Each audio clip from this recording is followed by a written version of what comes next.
বানাতে মাত্র 1 মিনিট সময় লাগবে। এই পিঠাগুলো বানানো এতই সহজ যে একবার দেখবে তার বারবার বানাতে মন চাইবে।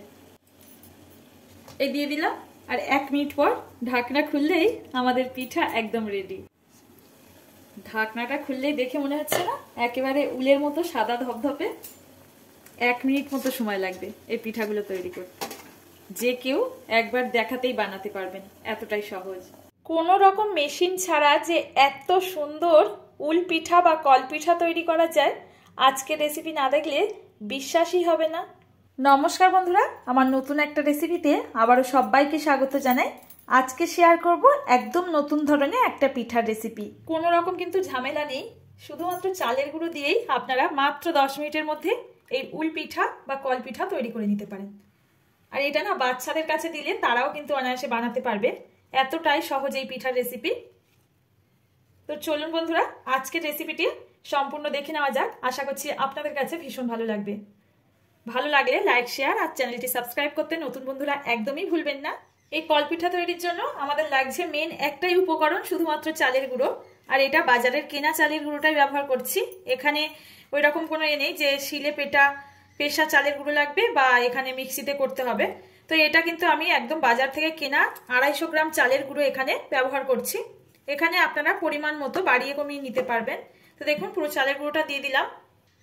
এখন এর মধ্যে দিয়ে দেবো স্বাদ মতো লবণ। এই দুটো উপকরণই কিন্তু আমাদের কল পিঠার জন্য লাগছে। এখন এটাকে খুব ভালো করে মিক্স করে নেব। এই কল পিঠাগুলো কিন্তু বানানো ভীষণই সহজ, মাত্র 10 মিনিটেই তৈরি হয়ে যাবে।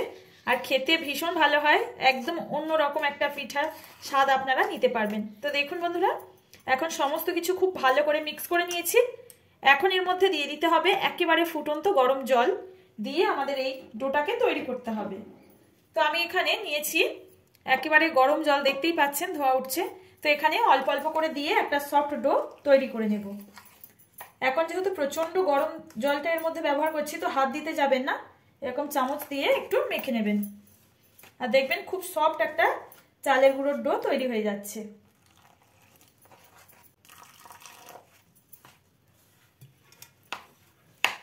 একবারে কিন্তু সব জলটা দেবেন না, অল্প অল্প করে দিয়ে এটা তৈরি করতে হবে।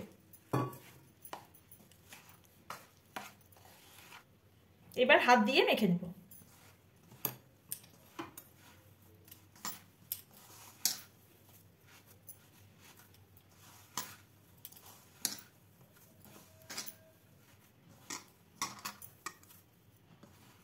দেখেন খুব সুন্দর কিন্তু মুঠোর মধ্যে চলে আসছে আর ডোটা আমাদের তৈরি হয়ে যাচ্ছে।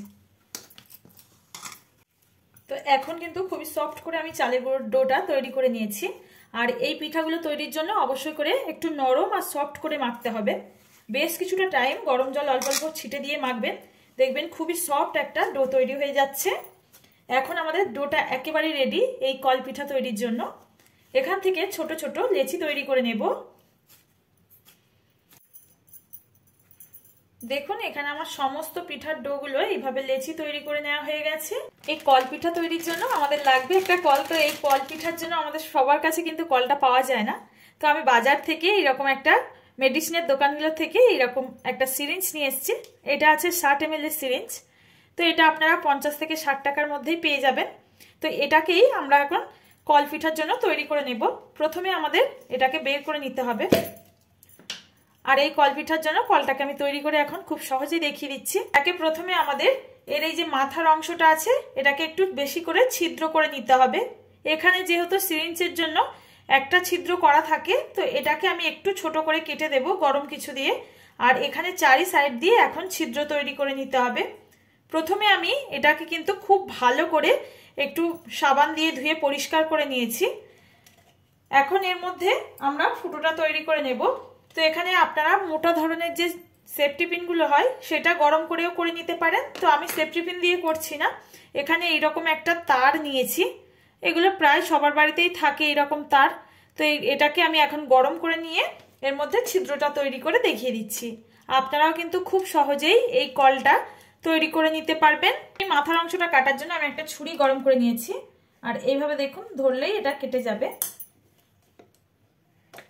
কেটে দিলাম। এখন আমি এই তারটাকেও গরম করে নিয়েছি, এটা দিয়েই আমি এই কলটা তৈরি করে নেব। খুব ভালো করে কিন্তু তারটাকে গরম করে নিয়েছি। বেশি করে গরম করে নিতে হবে, না হলে কিন্তু এটা করা যাবে না, ভীষণ হার্ডি হয়। তো একটা লাইন আমার তৈরি হয়ে গেছে ছিদ্র। তো দেখুন এখানে কিন্তু আরো কিছুটা আমি ছিদ্র তৈরি করে নিচ্ছি। এইভাবে আপনারা খুব সহজেই কিন্তু এই কল পিঠার জন্য কলটা তৈরি করে রেখে দিতে পারবেন, আর যখনই ইচ্ছা হবে এটা দিয়ে নানা রকমের পিঠে তৈরি করে খেতে পারবেন। আর একটু উপরের অংশও করে নিয়েছি, তো একসাথে অনেকটা পিঠা কিন্তু তৈরি হয়ে যাবে। তো দেখুন বন্ধুরা, কল পিঠা তৈরির জন্য আমাদের কলটা একেবারে তৈরি হয়ে গেছে। এখন এর মধ্যে আমাদের ওই পিঠার ডোটা দিয়ে এখানে প্রেস করলেই কিন্তু সুন্দরভাবে পিঠাটা তৈরি করে নেওয়া যাবে। তো চলুন এখন দেখিয়ে দিই। এখন এই সিরিঞ্জটা খুলে নিতে হবে, আর এর মধ্যে এই পিঠার ডোগুলো ভরে দেব। চেপে চেপে এইভাবে ভর্তি করে নিতে হবে, একবারে কিন্তু অনেকগুলো পিঠা তৈরি করা যাবে। দেখুন ভর্তি করে নিয়েছি। এবার এটাকে এভাবে দিয়ে আমাদের পিঠাগুলো তৈরি করতে হবে। তো এখন এটাকে আমি সাইডে রেখে দিচ্ছি। এই পিঠাগুলো তৈরির জন্য আমি এখানে কলার পাতা ব্যবহার করছি। আপনারা যদি চান এখানে কোনো একটা প্যাকেটের মধ্যে মানে প্লাস্টিকের মধ্যেও পিঠাগুলো তৈরি করতে পারবেন। এখন সিরিঞ্জটা ভরে আমি এটাকে বন্ধ করে দিয়েছি, আর দেখুন প্রেস করলেই কিন্তু সুন্দর পিঠাটা তৈরি হয়ে যাবে। এই কলার পাতার মধ্যে করলে পিঠাটা তুলতে আমাদের সুবিধা হয়।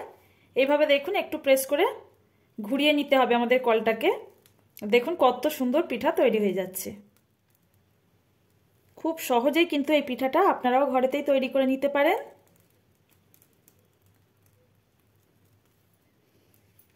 এখানে আমি আর বড় করছি না, এইভাবে রেখে দেব। আর এগুলোকে এখন একটু ভাপে বসিয়ে দিলেই আমাদের এই কল পিঠা তৈরি হয়ে গেল। আরও একটা পাতার মধ্যে আমি আপনাদের তৈরি করে দেখিয়ে দিচ্ছি। এখন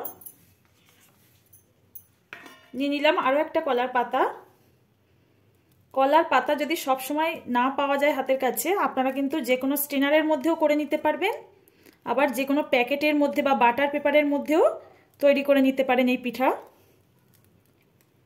দেখুন খুব সুন্দর কিন্তু তৈরি হয়ে যাচ্ছে।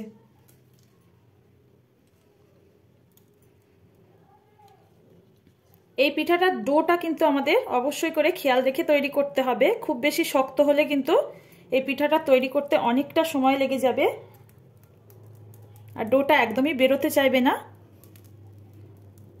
দেখুন আরও একটা আমার তৈরি হয়ে গেল। আর একইভাবে এখানে আমি সমস্ত কল পিঠা তৈরি করে নেব। এখন আমার বেশ অনেকগুলো পিঠা তৈরি হয়ে গেছে।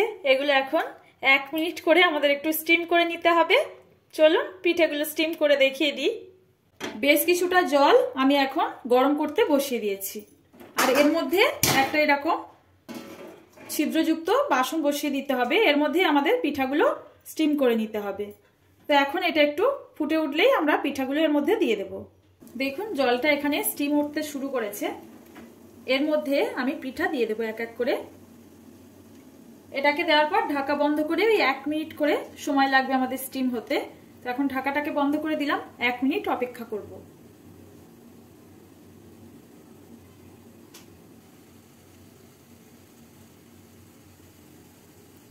এক মিনিট হয়ে গেছে, ঢাকাটাকে উঠিয়ে নিচ্ছি। দেখুন চালের গুঁড়োর যে ডোটা ছিল ওর কালারটা পুরোপুরি চেঞ্জ হয়ে গেছে, মানে আমাদের পিঠা পুরোপুরি রেডি। এটাকে এখন আমাদের নামিয়ে নিতে হবে। এভাবে ধরে নামিয়ে নেব। দেখুন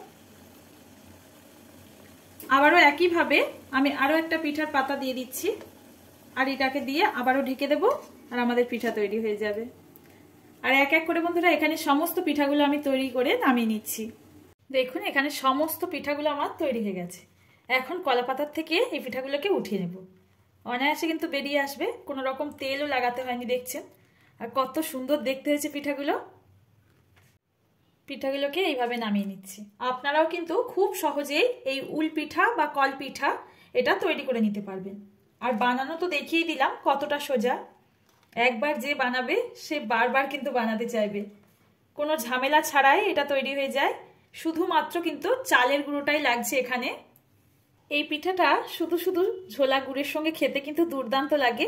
আপনারা অবশ্যই এই পৌষ সংক্রান্তিতে একবার হলেও বানিয়ে খেয়ে দেখবেন কতটা মজার লাগে খেতে। বন্ধুরা, আজকের রেসিপি আপনাদের কাছে কেমন লাগলো কমেন্টে জানাতে কিন্তু একদম ভুলবেন না। আর নতুন কেউ এসে থাকলে চ্যানেলটি সাবস্ক্রাইব করে নিতে পারেন। এরকম সহজ রেসিপি পাওয়ার জন্য পাশে থাকা নোটিফিকেশন বেলের অল অপশনটা ক্লিক করে রাখবেন, সবার আগে আপনার কাছে নোটিফিকেশন পৌঁছে যাবে। আজ তাহলে বন্ধুরা এখানেই বিদায় নেব। আবারও নতুন একটা রেসিপির সঙ্গে দেখা হবে নতুন একটা ভিডিওতে। ততক্ষণ সবাই ভালো থাকবেন, সুস্থ থাকবেন। ভিডিওটির সঙ্গে এতক্ষণ ধরে থাকার জন্য আপনাদের অসংখ্য ধন্যবাদ।